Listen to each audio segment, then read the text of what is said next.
मात्राएं और संख्याएं भाग 3। वस्तुओं के साथ जोड़ना, घटाना और गुणा करना। अगर मेरे पास एक रेखा है जो कि 20 सेंटीमीटर की है और मैं इसे 20 सेंटीमीटर और लंबा करती हूँ, तो मुझे क्या मिला? पहली बात, सेंटीमीटर रेखा की लंबाई को दिखाता है। जब आप लंबाई में लंबाई को जोड़ते हैं तो आपको और लंबाई मिलती है। इसलिए 20 सेंटीमीटर जमा 20 सेंटीमीटर बराबर 40 सेंटीमीटर। इसे ऐसे भी देखा जा सकता है कि 20 जमा 20 बराबर 40 और सेंटीमीटर जमा सेंटीमीटर बराबर सेंटीमीटर।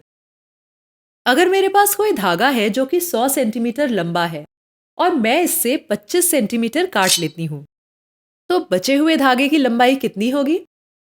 जब आप लंबाई से ही लंबाई को घटाते हैं तो आपको उत्तर में सिर्फ लंबाई मिलती है।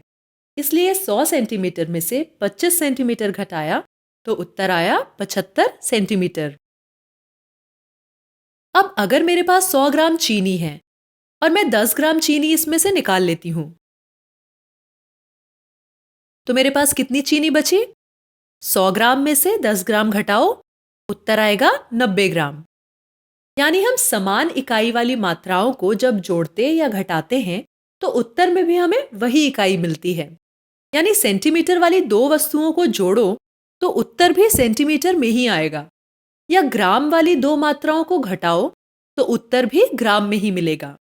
जोड़ और घटाव में इकाइयां समान रहती हैं, पर गुणा या भाग करते समय मामला थोड़ा बदल जाता है।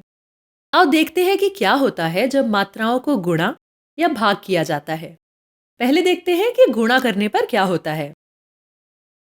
हम जानते हैं कि लंबाई मापने के लिए सेंटीमीटर इकाई का इस्तेमाल होता है, पर अगर आपके पास 8 सेंटीमीटर और 10 सेंटीमीटर भुजाओं वाला एक आयत है, तो आप इसका क्षेत्रफल कैसे निकालेंगे? क्षेत्रफल निकालने के लिए आप इस आयत की दोनों भुजाओं को आपस में गुणा कर देंगे, यानी 8 सेंटीमीटर गुणा 10 सेंटीमीटर, तो उत्तर आएगा 80।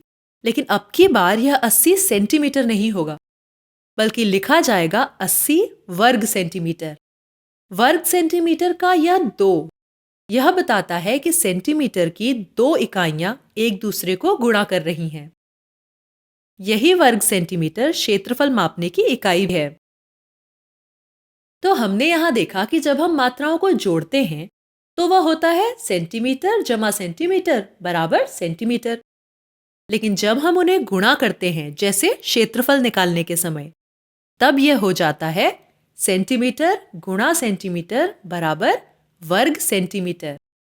और इसी तरह अगर 2 की जगह हम 3 सेंटीमीटरों को आपस में गुणा करें तो यह हो जाएगा सेंटीमीटर गुणा सेंटीमीटर बराबर घन सेंटीमीटर।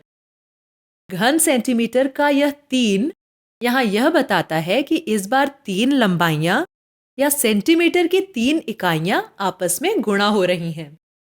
आओ इसे थोड़ा और समझते हैं। अगर हमारे पास एक घन आकार की वस्तु है जिसकी भुजाएं 4 सेंटीमीटर, 5 सेंटीमीटर और 6 सेंटीमीटर हैं। अब हम इसकी तीनों भुजाओं को आपस में गुणा कर देंगे। 4 सेंटीमीटर गुणा 5 सेंटीमीटर गुणा 6 सेंटीमीटर, तो उत्तर आएगा 120।